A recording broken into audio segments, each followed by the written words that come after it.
Okay, great. Well, thank you all for coming and listening to my presentation. And we're talking about data management today. So I'm going to be presenting to you today about how we manage our data at the Advanced Photon Source. So for you, those of you who don't know, the Advanced Photon Source is a synchrotron light source, which is located at Argonne National Lab. And the wavelengths of the photons at this light source range from the atomic level to the cellular level. And as a scientific user facility, we serve thousands of users per year, and they come from a variety of areas, academia, industry, government, and they may be studying different things in different diverse communities, such as materials research or biology, geosciences, life sciences, and so much more. And naturally, this generates a ton of data, right? So we have 66 operating beamlines at our facility, and thousands of experiments each year by thousands of users. This amounts to about 7 petabytes of raw experiment data, which is a lot to manage. And not only do we already have a ton of data, but this is only going to increase due to advances in new measurement techniques and detectors and instrumentation and different data processing algorithms.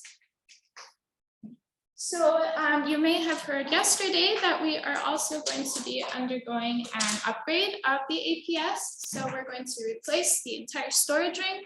And this is also going to increase our data rates. As we have more brilliant light source, we end up with much more data. So this will amount to not tens of petabytes, but now hundreds of petabytes of data.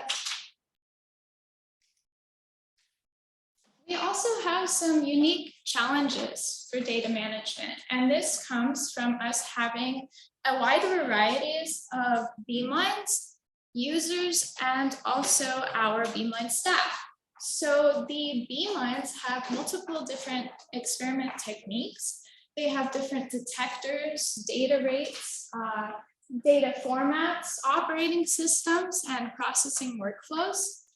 And the users that are coming to do their experiments at these beamlines come from different institutions, universities, and industries, but all of them have to be able to access their data when they go back home. And they may want to access this data immediately while the experiment is still running to maybe get some feedback about how it's going. Or maybe later down the line, several years later, they want to revisit this data. So they may be accessing it on a wide different range of timescales. And these users may be present at the facility running their experiments in close collaboration with the beamline staff, or they could be accessing the facility remotely and running their experiment just by logging in remotely and not even be there presently. And so while they are working with the beamline staff, these beamline staff also have a wide variety of technical expertise. So, you know, some of our beamline scientists, they are very involved and they want to be writing custom scripts. They want to be designing their own workflows, or they just want to push a button and have it run, right? So, the way that we are addressing these problems, these challenges at the APS is with the data management system. And while the beamlines themselves may have some specific needs, there are some common requirements that we can address for them. And these include storage area management. So we want to be able to move the data that is collected locally at the beamlines and have it be stored somewhere else long-term. And then we also want to be able for the users and maybe even other applications to be able to find and access this data. So this also includes facilitating data processing and analysis. And this can be with workflows which are either automated or user-initiated. So, so far we've had quite an impact with the data management system at the APS. So we started back in October of 2015, and we first deployed on one beamline. This was 6 IDI, IDD. And in December of 2016, this had expanded to 5 different beamline deployments. But now you can see that fast forward to current day, we now have 53 beamline deployments, and this has expanded to 7,000 experiments and 3 petabytes of data. So we've really been able to expand across the facility and be able to facilitate even more experiments over time. So this is kind of a big overview diagram here of what's going on. So the experiments will start locally over here with the detectors, and the data will be put onto the local storage. It can be picked up by our data acquisition service, where it will be either transported down to the long-term on-site storage, or it could be sent over to some of our HPC resources, or maybe it gets sent down over to some external processing resources. And also we are taking advantage of some of the other databases that are run by the APS, so some of the information about users. And then we also have some safety forms and proposals that all of the users must fill out when they perform an experiment. So this has some information already about the users and the experiments that we can take advantage of.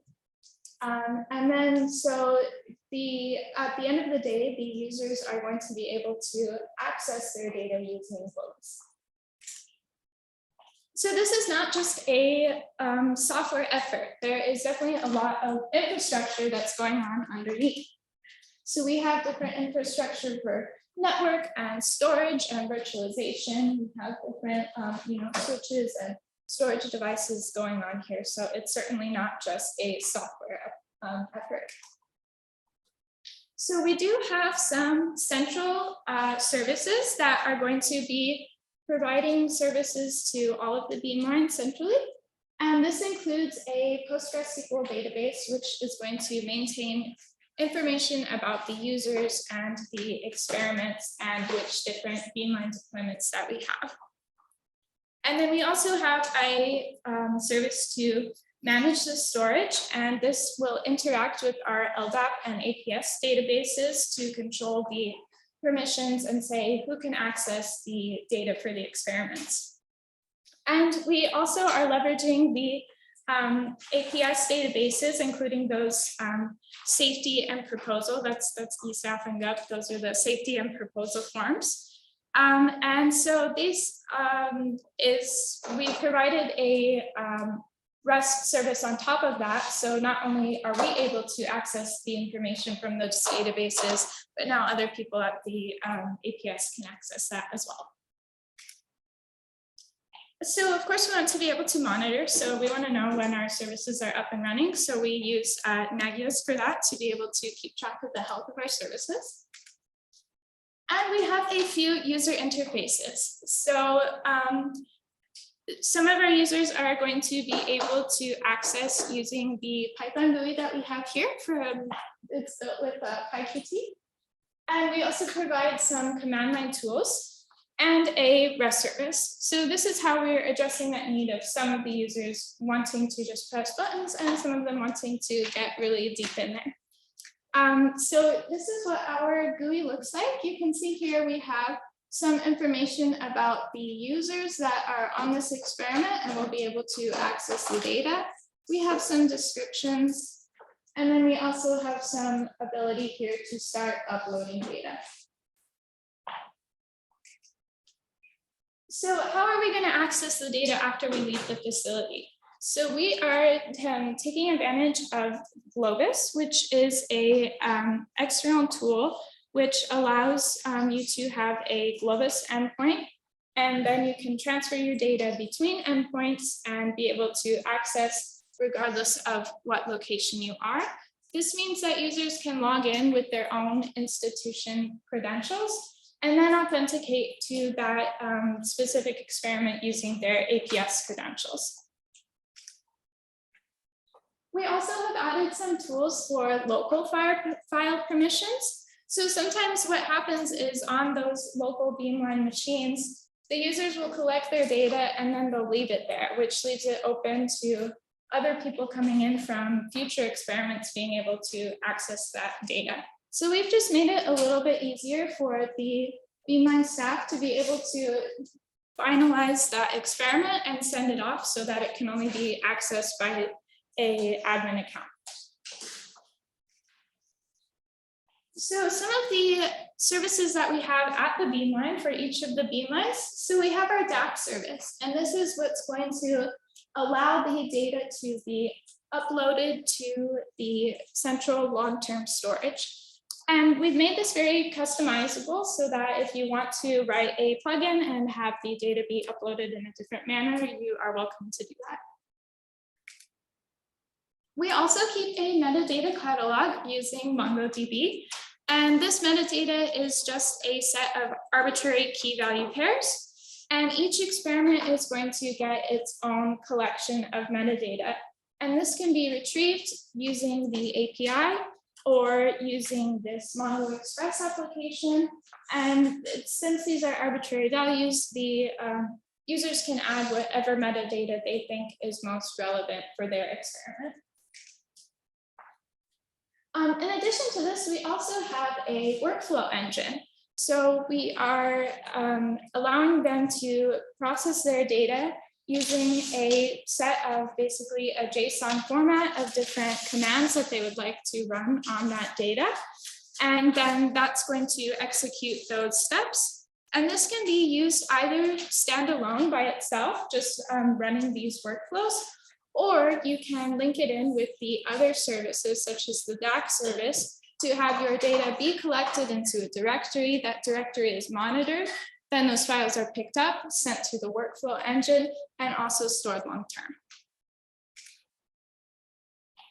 So one of the other things that we've been able to do with this workflow engine is that this has allowed us to connect to the Argonne Leadership Computing Facility to be able to use some of those HPC resources for data processing, and then also publish that data back into some data portals so that it can be accessed by the users.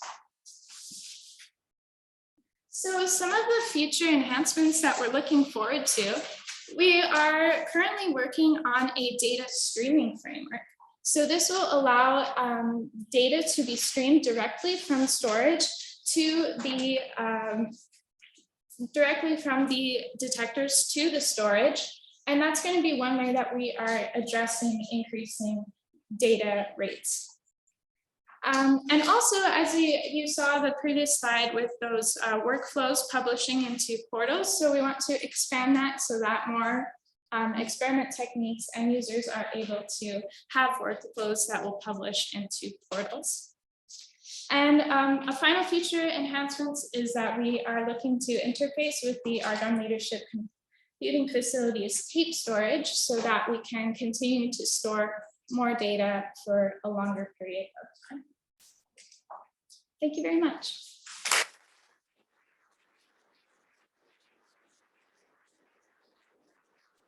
Thank you. Time.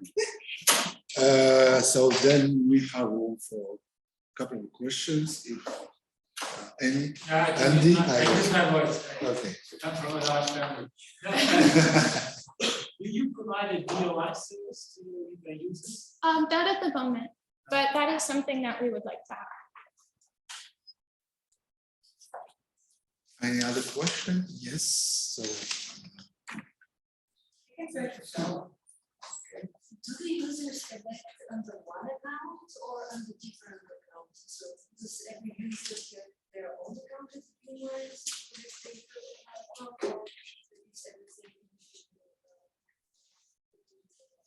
Right, good question. So the question was, are they going onto the Beamline under one account, or do they have their own accounts? So it's a little bit of both. So typically when you sit down at a Beamline machine, you might be logging on under a shared account just to that machine. But every user does come to the facility with their own APS account.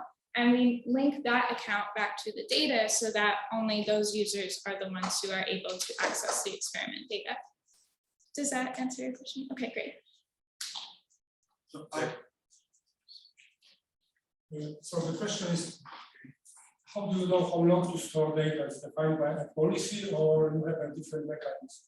Right, so at the moment, we do not have a time limit. The data is just being stored and we haven't said, hey, we're gonna cut you off. But as we ingest more data and we start to fill up our storage, that's one reason why we want to switch to that tape storage so that we can store the data more long-term. So right now we don't have any cutoff.